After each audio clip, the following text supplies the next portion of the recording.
Hello दोस्तों, इस video में हम एलसीएम और एचसीएफ के कुछ ऐसे क्वेश्चंस करेंगे जो एग्जाम में बहुत ज़्यादा पूछे जाते हैं। और इन क्वेश्चंस को करने का मैं आपको बिल्कुल शॉर्टकट ट्रिक बताऊंगा कि 1-2 सेकंड में आप कैसे इन क्वेश्चंस को सॉल्व करें। इस पर्टिकुलर वीडियो में मैंने एलसीएम और एचसीएफ के ऐसे क्वेश्चंस लिए हैं जिनमें संख्याओं का अनुपात दिया होगा। तो जैसे अपने सामने आप क्वेश्चन देख सकते हैं कि यहाँ पे 4 संख्याओं का अनुपात दिया है। ऐसे आपके पास 2 संख्याओं का अनुपात भी दिया जा सकता है और 3 संख्याओं का अनुपात भी आपके पास दिया जा सकता है। और फिर क्वेश्चन में ऐसा होगा कि एचसीएफ ये है तो एलसीएम बताओ, या एलसीएम दिया होगा और आपको एचसीएफ बताना होगा। तो इस तरह से क्वेश्चंस आप इस वीडियो में सीखेंगे। तो आप देख सकते हैं ये हमारा पहला क्वेश्चन है। इसमें हमारे पास 2 संख्याओं का अनुपात दिया है। ऐसे ही ये दूसरा क्वेश्चन है, इनमें 2 संख्याओं का अनुपात दिया है। और इसके बाद आप देखेंगे यहाँ पे 3 संख्याओं का अनुपात दिया है और इसके बाद ये क्वेश्चन, इसमें 4 संख्याओं का अनुपात। तो ये हर तरह के क्वेश्चंस आप सीखेंगे। तो शुरू करते हैं पहले फर्स्ट क्वेश्चन से। तो देखो, जब भी हमारे पास 2 संख्याओं का अनुपात दिया होता है, जैसे क्वेश्चन है 2 संख्याओं का अनुपात ये है, एचसीएफ दिया है तो एलसीएम हमें बताना है। 2 संख्याओं का अनुपात जब दिया होता है तो बहुत सिंपल होता है।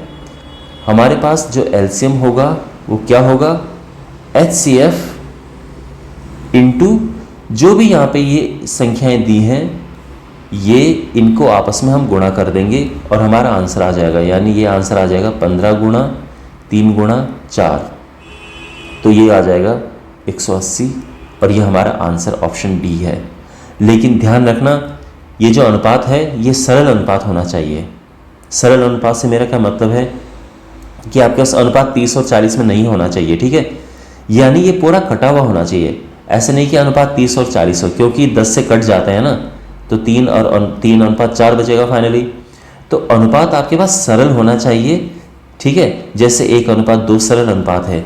अब जैसे 5 अनुपात 10 ये सरल अनुपात नहीं है, क्योंकि दोनों 5 से कट जाते हैं। 5 × 5 5 × 10।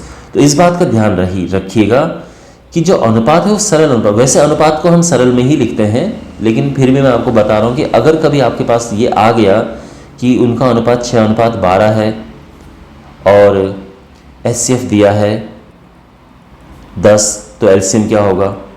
तो फिर आप ऐसा नहीं कि आप इन तीनों को गुणा कर दें, ऐसा मत करना।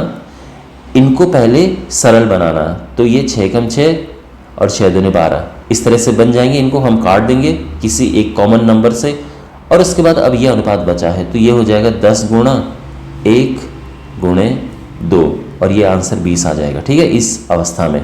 तो इसका ध्यान रखना। तो आई होप ये आपको समझ आ गया होगा। अब हम क्वेश्चन नंबर 2 की ओर बढ़ते हैं।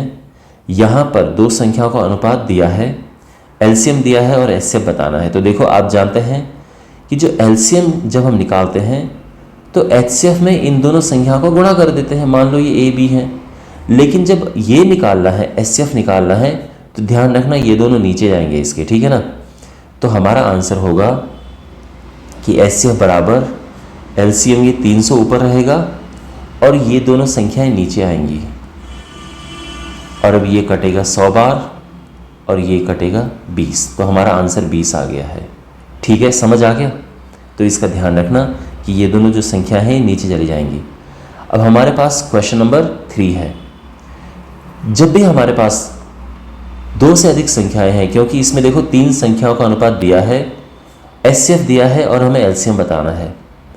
3 संख्याओं का अनुपात ये है, ठीक है ना। तो जब भी हमारे पास 3 संख्याएं होती हैं तो हमें एक काम करना है। सबसे पहले जो यहाँ पे संख्याएं लिखी हैं इनका निकालो एलसीएम। तो क्या आप इनका एलसीएम निकाल सकते हैं 2 4 5 का? तो बहुत सिंपल है।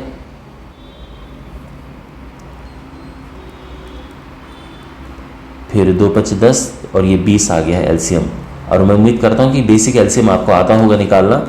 तो ये 20 इनका एलसीएम आ गया है, ठीक है ना। वैसे हम डायरेक्ट भी निकाल सकते थे, 2 से 2 तो यहाँ से हट ही जाएगा, 4 और 5 का एलसीएम 20 होगा। तो बेसिकली एलसीएम हमारा 20 आ गया है। इनका ध्यान रखना, हमारा आंसर नहीं, मैं इनका बोल रहा हूँ, ठीक है ना। अब देखो आगे, अब हमारा जो आंसर होगा, यानी जो हमारा एलसीएम होगा, फाइनल एलसीएम जो क्वेश्चन में पूछा गया है, उसके लिए हम क्या करेंगे, एचसीएफ में इनके एलसीएम का मल्टीप्लाई कर देंगे तो हमारा आंसर आ जाएगा 5 गुणे 20 बराबर 100। ठीक है ना। तो मैं आपको बता देता हूँ कि किस तरह से आप ये ध्यान रखेंगे। मान लो कि आपके पास संख्याएं हैं A B C D, इस तरह से उनके अनुपात दिए हुए हैं। ठीक है ना। E कितने भी हो सकते हैं।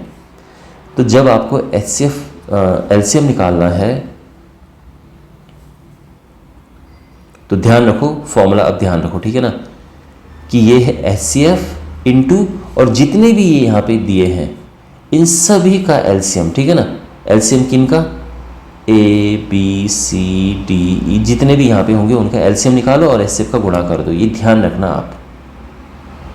ठीक है, बहुत इंपॉर्टेंट क्वेश्चन है ये। इसके बाद क्वेश्चन नंबर 4 देखो। तो यहाँ पे अब मैं उम्मीद करता हूँ कि ये आप आराम से कर सकते हैं। तो देखो यहाँ पर एलसीएम क्या होगा, आप जानते हैं कि ये होगा HCF इंटू एलसीएम किनका, इनका 2 3 4 5। HCF हमारा 5 है और इनका एलसीएम क्या होगा। तो देखो इनका एलसीएम निकालने के लिए 2 कट जाएगा, 3 कट जाएगा, 4 और 6 का एलसीएम 12 होगा। तो ये 12 और ये आंसर 60 आ गया है। ठीक है ना। आपके मन में प्रश्न होगा कि सर ये 2 3 4 और 6 का एलसीएम 12 कैसे आ गया, इतनी जल्दी कैसे निकाल दिया। तो देखो एलसीएम जब हम निकालते हैं तो एक काम करो, हमेशा जो छोटे फैक्टर होते हैं उनको हटा दो। जैसे आपको पता है कि 2 4 का फैक्टर है ना, तो 2 हटा दो यहाँ से। 3 आपको पता है कि 6 का फैक्टर है तो 3 भी हटा दो।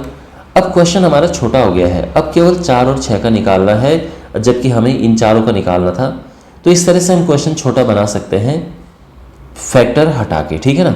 और 4 और 6 का तो आपको पता ही होगा कि इस तरह से निकल जाता है।